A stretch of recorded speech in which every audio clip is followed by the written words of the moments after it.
नमस्कार, उत्तराखंड खास खबरें देख रहे हैं आप सब। मैं हूं आपके साथ साहिल कीर्ति।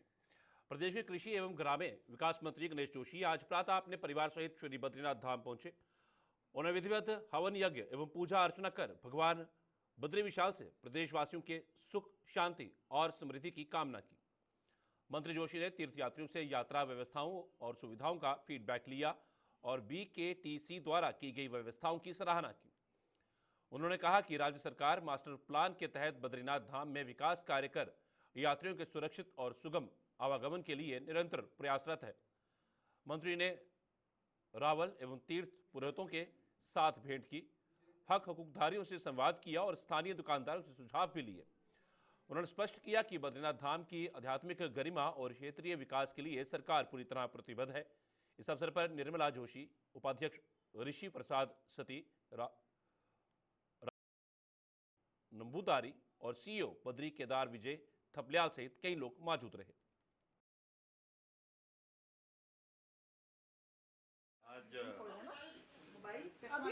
बद्री विशाल के दर्शन करने का सौभाग्य प्राप्त हुआ और BKTC द्वारा जो व्यवस्थाएं यहाँ पर की गई बहुत अच्छी हैं।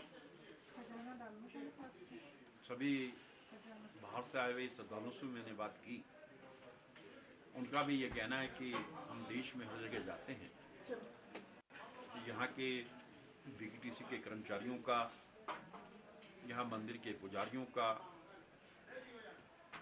सभी का व्यवहार इतना अच्छा है कि हम उसको कह नहीं सकते, ये उनके शब्द थे। और क्योंकि अभी मास्टर प्लान के तहत इसका जीर्णोद्धार हो रहा है, कई व्यवस्थाएं पर्याप्त नहीं है, उसके बावजूद भी आने वाले यात्रियों को सारी सुविधाएं यहाँ पर मिल रही हैं। अक्सर देखने में आता है जब यात्री कहीं जाते हैं, विशेषकर जो हमारी महिला तीर्थयात्री उनको टॉयलेट सुविधा की व्यवस्था उनकी व्यवस्था इन लोगों ने की है। और दर्शन के समय मैं कई बड़े बड़े मंदिरों में गया हूँ। तीर्थयात्रियों के साथ जो एक धक्का मुक्की होती है कि जब जल्दी करिए और वो दर्शन नहीं कर पाते। यहाँ पर तीर्थयात्री बड़े धैर्य के साथ दर्शन करते हैं और संतुष्ट होकर यहाँ से जाते हैं। मैं इसके लिए यहाँ के CEO का, यहाँ के रावल जी का, यहाँ के मुख्य पुजारी जी का, यहाँ के सारे स्टाफ को शुभकामनाएं देता हूँ, बधाई देता हूँ, क्योंकि अतिथि देवो भव की जो हमारी परंपरा है आप उसको निभा रहे हैं। और यहाँ से जब तीर्थयात्री जाते हैं तो पूरे देश में संदेश लेकर जाते हैं और मैंने देखा कि एक अच्छा संदेश लेकर यहाँ से जा रहे हैं। मैं इसके लिए भी उनको शुभकामनाएं देता हूँ, बधाई। बागेश्वर के प्राचीन बागनाथ मंदिर परिसर में शिव प्रतिमा के त्रिशूल का खंडित मिलने से श्रद्धालुओं में चिंता फैल गई। सूचना पर गुरुवार को SDM प्रियंका रानी ग्रामीण निर्माण विभाग की टीम के साथ मौके पर पहुंची और क्षति का निरीक्षण किया। उन्हें इसे जन आस्था से जुड़ा गंभीर मामला बताते हुए अधिकारियों को तुरंत मरम्मत कार्य शुरू करने के निर्देश दिए।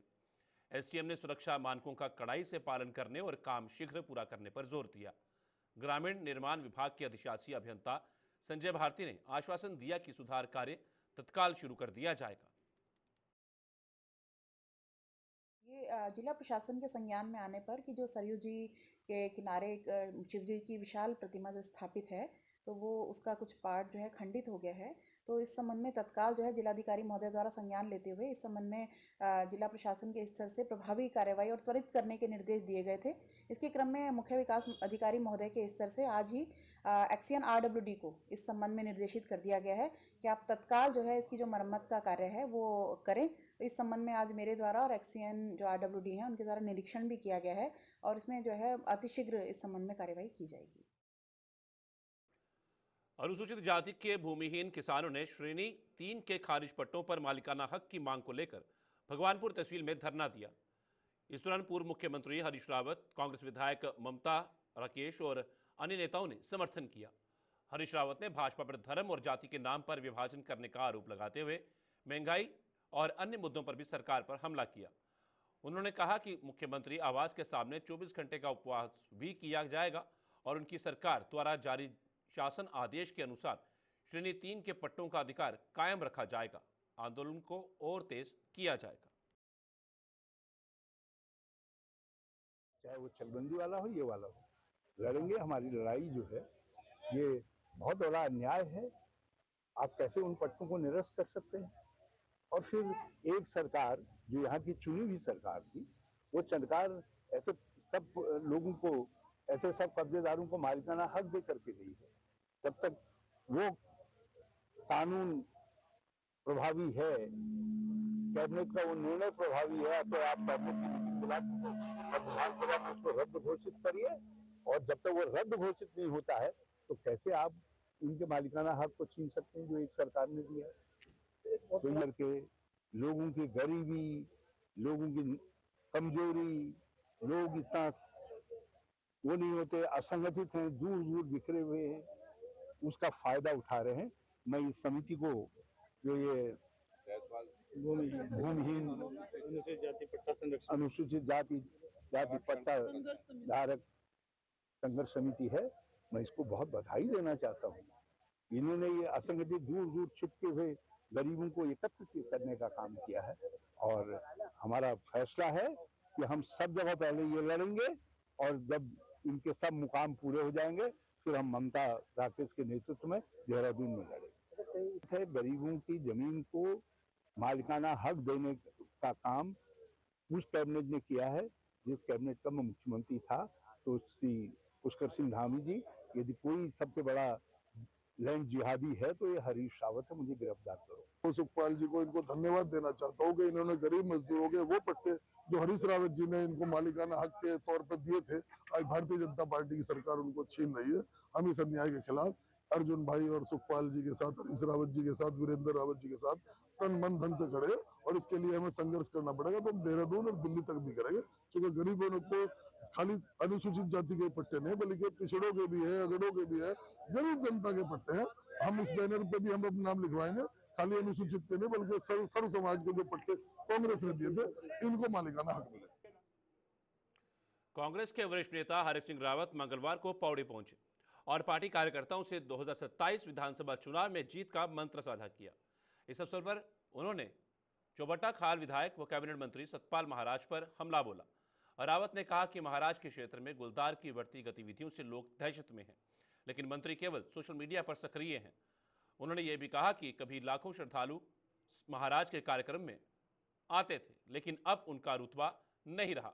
रावत ने जनता को याद दिलाया कि नेताओं को अपने क्षेत्र के दुख सुख में शामिल होना चाहिए।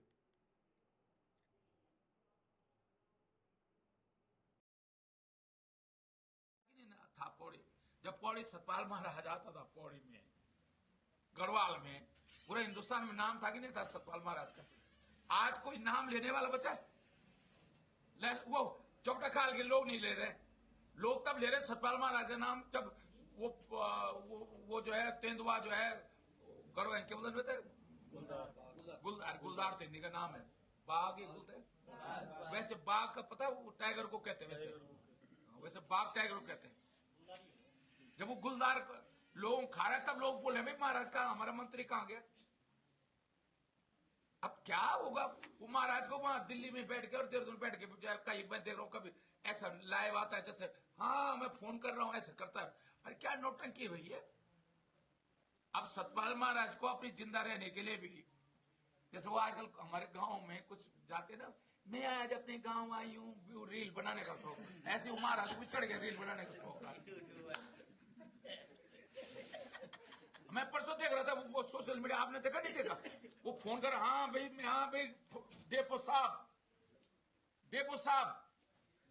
अब महाराज को भी ये शौक चढ़ गया कि आज मैं अपने गांव आई हूँ, आज मैं अपने गांव आया हूँ, ये हमारे यहाँ ये हुआ।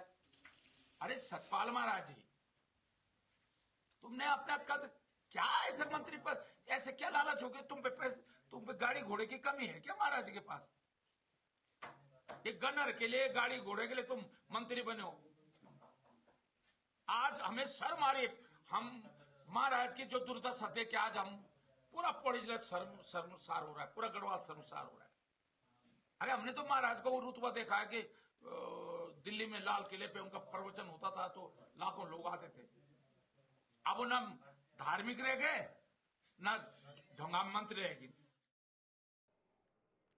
हल्द्वानी में जिलाधिकारी ने कैंप कार्यालय में जिले के अधिकारियों और निकायों के बैठक लेकर स्वच्छता और शीतकालीन तैयारियों को लेकर दिशा निर्देश दिए। उन्होंने सभी निकायों को अपने क्षेत्रों को स्वच्छ बनाए रखने और स्वच्छता सर्वेक्षण में बेहतर प्रदर्शन सुनिश्चित करने को कहा। इसके अलावा कूड़ा निस्तारण पर विशेष ध्यान देने के साथ साथ रैन बसेरे, जुलौनी लकड़ी और कंबल जैसी व्यवस्थाओं को दुरुस्त करने की हिदायत दी। जिलाधिकारी ने मौसम विभाग के पूर्वानुमान का हवाला देते हुए कहा कि ठंड बढ़ेगी, इसलिए निराश्रित लोगों की सुरक्षा और सहूलियत के लिए आवश्यक सभी तैयारी समय रहते पूरी की जाए। आज जो है नगर निगम और जितनी नगर पालिकाएं, नगर पंचायत हैं, उनके अधिकारियों से यहाँ बैठक की गई। नगर की जो स्वच्छ भारत मिशन की जो रैंकिंग होती है, ऑल इंडिया रैंकिंग, उसमें सुधार के लिए स्वच्छ भारत मिशन की जो गाइडलाइंस हैं उसमें सॉलिड वेस्ट मैनेजमेंट की क्या स्थिति है, लीगेसी वेस्ट का निस्तारण किस तरीके से किया जा रहा है, और जो मुख्य मार्ग हैं, पार्किंग है, कम्युनिटी सेंटर्स हैं, नगर पालिका के दफ्तर हैं, रेलवे स्टेशन है, बस अड्डे हैं और जो बाज़ार है, उसके अलावा नदी किनारे या शहर के प्रवेश द्वार पर, तो इस कूड़े को किस तरीके से ये रोज़ दैनंदिन रूप से सफाई करेंगे, इसके लिए उन लोगों को कहा है कि निर्धारित कार्य योजना के अनुसार काम करेंगे। विंटर सीजन में अभी इस बार जो वेदर की फोरकास्ट है उसके हिसाब से अनुमान लगाया जा रहा है कि शीत बढ़कर आएगा, तो जो रैन बसेरे हैं उनके रखरखाव, उनमें जो बेसिक एमिनिटीज़ हैं उनको दुरुस्त रखने के लिए कहा गया है, और जो चौराहों पर अलाव जलाना है, जो बेसहारा और जो निराश्रित लोग हैं, किसी के साथ सर्दी की वजह से कोई दुर्घटना न हो, तो इस व्यवस्था में उन लोगों को पहले से सतर्क रहने को कहा। रुड़की नगर निगम को शहर की स्वच्छता सुधार के लिए 20 नए कूड़े वाहन प्राप्त हुए हैं। मेयर अनीता अग्रवाल और नगर आयुक्त राकेश तिवारी ने इन वाहनों को हरी झंडी दिखाकर रवाना किया। पहले नगर निगम के पास 40 वार्डों के लिए केवल 22 वाहन थे, जिससे कई वार्डों में कूड़ा उठाने में परेशानी होती थी। नए वाहनों के मिलने से अब हर वार्ड को एक वाहन मिल सकेगा और डोर टू डोर कलेक्शन सुचारू रूप से होगा। यह कदम शहर की सफाई व्यवस्था को मजबूती देने और समय पर कचरा उठाने में सहायक होगा।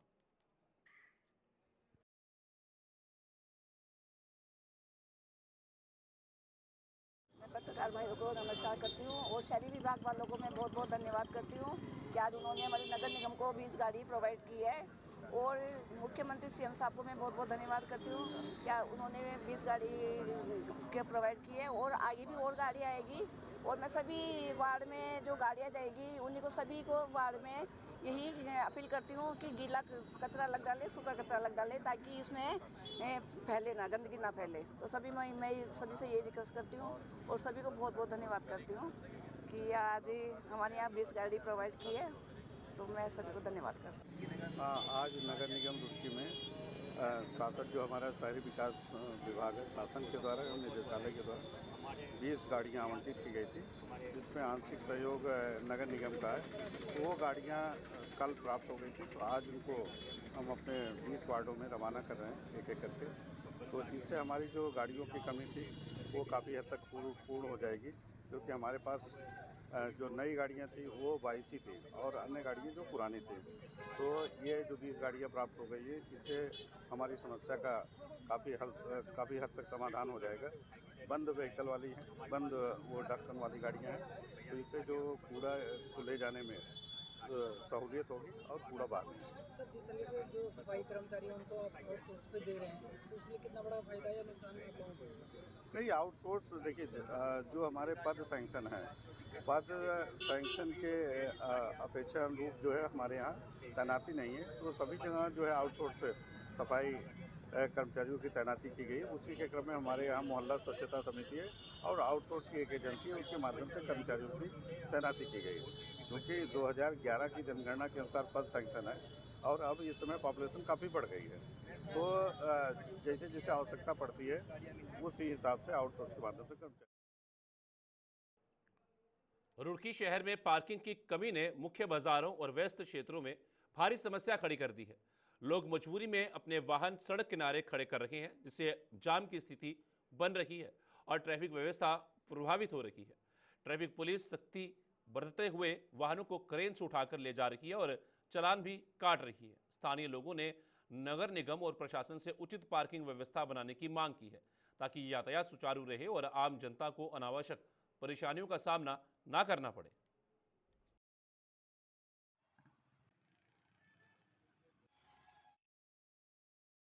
कि हम छोटे छोटे पार्किंग स्थल जगह जगह बनाएं और इसमें एचआरडीए और जो जॉइंट मजिस्ट्रेट रुड़की हैं उनके द्वारा एक बैठक अभी की गई है, जहाँ पर विभिन्न ऐसी कॉलोनीज़ के बीच में या मेन हाईवे मार्केट्स के बीच में ऐसे एरिया आइडेंटिफाई कर लें जहाँ पर छोटी पार्किंग्स बनाई जाए और उन पार्किंग्स में प्रॉपर उनका संचालन करें ताकि व्हीकल्स को रोड पे ना खड़ा होना पड़े। इस बारे में हम ज़रूर कार्य करेंगे। जैसे लगातार देखा जाता है भाई, ARTO भी कार्रवाई करते रहते हैं, ट्रैफिक पुलिस भी कार्रवाई करती रहती है, लेकिन पार्किंग ना होना एक बड़ी समस्या है। देखिए पार्किंग जैसा मैंने कहा पार्किंग का डेवलपमेंट एक कंटिन्यूस प्रोसेस है, क्योंकि धीरे धीरे गाड़ियों की संख्या भी बढ़ी है शहर में। तो जैसे जैसे गाड़ियों की संख्या बढ़ रही है तो जो एग्जिस्टिंग जो पार्किंग्स हैं वो सारी कंप्लीट हो जाती है। हमें न्यू पार्किंग स्थल हम चयन करना और साथ ही मैकेनाइज्ड पार्किंग्स को भी प्रमोट करेंगे, जिसमें कि लेवल बेस्ड पार्किंग भी हो सके। पाओ विकास खंड पोखरी में चारा लेने गई रामेश्वरी देवी पर भालू के अचानक हमले के बाद गंभीर स्थिति में महिला को हेलीकॉप्टर से ऋषिकेश एम्स रेफर किया गया। स्थानीय प्राथमिक उपचार के बाद प्रशासन और चिकित्सा टीम ने त्वरित एयरलिफ्ट की व्यवस्था की। प्रभारी जिलाधिकारी डॉक्टर अभिषेक त्रिपाठी ने वन विभाग को भालू प्रभावित क्षेत्रों में तकनीकी टीम सक्रिय रखने, नियमित गश्त कराने और जन सुरक्षा उपकरण सुनिश्चित करने के निर्देश दिए। महिला सुबह बामनाथ पोखरी मार्ग से 2.5 किलोमीटर दूर खड़ी ढलान पर घायल मिली। रेस्क्यू टीम ने स्ट्रेचर से उन्हें निकालकर सामुदायिक स्वास्थ्य केंद्र पहुंचाया। जनपद चमोली में ग्राम पाव विकासखंड पोखरी के अंतर्गत एक सूचना प्राप्त हुई थी कि एक महिला पर भालू के द्वारा आक्रमण किया गया था। उस महिला को जो है आज उच्च इलाज के लिए एम्स रेफर कर दिया गया है और एयर एम्बुलेंस के द्वारा उसको एम्स ऋषिकेश में भेज दिया गया है और लगातार डॉक्टरों के द्वारा निगरानी बनाए रखी जा रही है। जैसा कि सोशल मीडिया और अन्य माध्यमों से सूचना प्राप्त हो रही थी कि जनपद में कई स्थानों पर भालू का आतंक बढ़ गया है, खासतौर में जोशीमठ क्षेत्र में या इधर गोपेश्वर क्षेत्र में और पोखरी के क्षेत्र में भी कई सूचनाएं प्राप्त हो रही थी। इस क्रम में जनपद के समस्त जो है डीएफओस को निर्देशित किया गया है कि वो अपने क्षेत्रों में जो चिन्हित स्थान है वहां पर सुरक्षा बलों के साथ में जो उनके गश्ती दल हैं उनके साथ में चौकस निगरानी रखें और इन जानवरों को भगाने के लिए तकनीकी रूप से उपाय करें, जिससे कि क्षेत्रवासियों को किसी प्रकार की असुविधा। उत्तराखंड के पहाड़ी जिलों में मत्स्य विभाग की पहल से आधुनिक मछली पालन तेजी से फैल रहा है। दूरस्थ गांवों में यह आजीविका का महत्वपूर्ण साधन बन चुका है। वित्तीय वर्ष 2025-26 में 650 क्विंटल उत्पादन का लक्ष्य रखा गया है। जिले में 530 पंजीकृत मत्स्य विज्ञानी हैं और हर वर्ष 150 से 200 युवा प्रशिक्षण लेकर मछली पालन को लेकर लाभकारी व्यवसाय बना रहे हैं। नयार नदी को मत्स्य महाशक्ति क्षेत्र के रूप में विकसित किया जा रहा है। रिसर्कुलेटरी एक्वाकल्चर सिस्टम से पानी की बचत और उच्च गंतव्य पर मछली पालन को बढ़ावा दिया जा रहा है।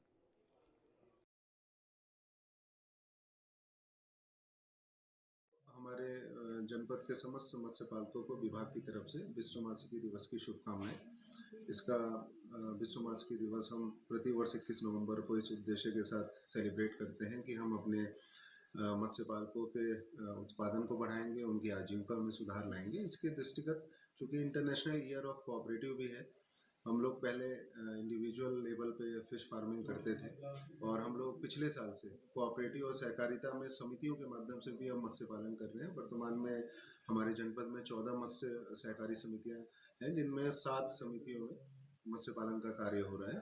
और विश्व माछिकी दिवस पे मैं उन समस्त मत्स्य पालकों को हार्दिक शुभकामनाएं दूंगा जो हमारे साथ 10 सालों से जुड़े हुए हैं, लगातार मेहनत कर रहे हैं, और उनको आश्वासन दूंगा कि विभाग उनके साथ है। किसी भी स्तर पे अगर उन्हें कोई समस्या मत्स्य उत्पादन। रुड़की सिविल लाइंस के चौपाटी बाजार में परिवहन विभाग ने फर्जी नंबर प्लेटों पर सख्त कार्रवाई की। ARTO एल्विन रॉक्सी के नेतृत्व में अचानक छापामार अभियान चलाया गया, जिसमें कई दुकानों पर अनाधिकृत नंबर प्लेट बनाने का खुलासा हुआ। विभाग ने सभी फर्जी नंबर प्लेट जब्त की और दुकानदारों को चेतावनी दी। उन्होंने स्पष्ट किया कि केवल मानक हाई सिक्योरिटी नंबर प्लेट उपलब्ध कराई जाए और नियमों का उल्लंघन करने वाले किसी वाहन चालक को नहीं बख्शा जाएगा। भविष्य में ऐसे अभियान नियमित रूप से जारी रहेंगे। ये कदम सड़क सुरक्षा और फर्जी नंबर प्लेट के दुरुपयोग पर रोक लगाने में महत्वपूर्ण माना जा रहा है।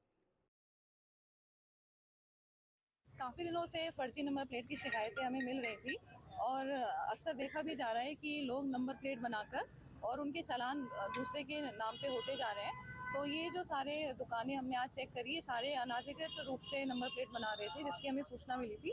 तो आज सबकी नंबर प्लेट तो जब्त कर ली है और यदि भविष्य में बनाते हैं तो उनकी दुकान बंद करने की कार्रवाई भी की जाएगी। जो सरकार का नियम है, जैसे कोई भी नंबर प्लेट अगर आपकी टूटती है तो जो गवर्नमेंट ऑथराइज्ड डीलर्स हैं जो नंबर प्लेट बना सकते हैं, या फिर जो आपकी कंपनी, जिस कंपनी की आपकी गाड़ी है वहाँ से आप नंबर प्लेट बना सकते हैं। लेकिन ये सारे अनऑथराइज्ड नंबर प्लेट को यूज़ ना करें, सिर्फ HSRP नंबर प्लेट जो होती है सिर्फ उसी को यूज़ किया जाए। किस तरह कार्रवाई आज की जा रही है? ये नंबर प्लेट अभी जब्त किए हैं, सभी को चेतावनी दी है कि भविष्य में यदि मल्टी टोन हॉर्न या जो भी लाइट्स हैं या नंबर प्लेट हैं, अगर ये उसको फिर से बेचते हैं तो वो इनको बंद करने की कार्रवाई की जाएगी। कुछ मैम बाइकों को जैसे कि मॉडिफाइड भी किया जाता है, तो उसको लेकर भी किस तरह का प्रावधान है? यहाँ पे इस तरह की बाइक कलर ब्लैक और रेड कर दिया गया है।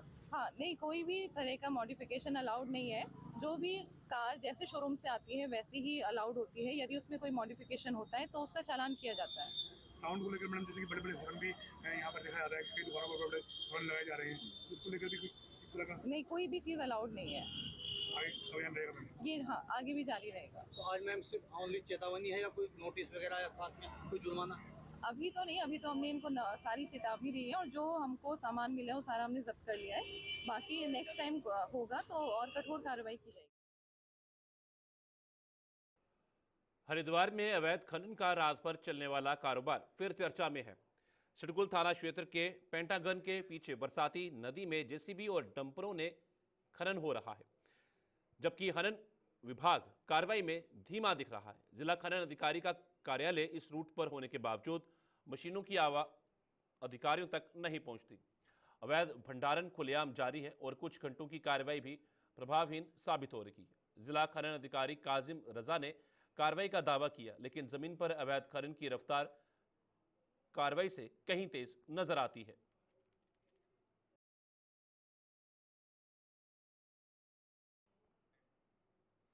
जसपुर से लगे किशनपुर गांवड़ी में 16 वर्षीय छात्रा अक्षा मलिक ने लगातार ब्लैकमेलिंग और धमकियों से तंग आकर अपनी जान दे दी।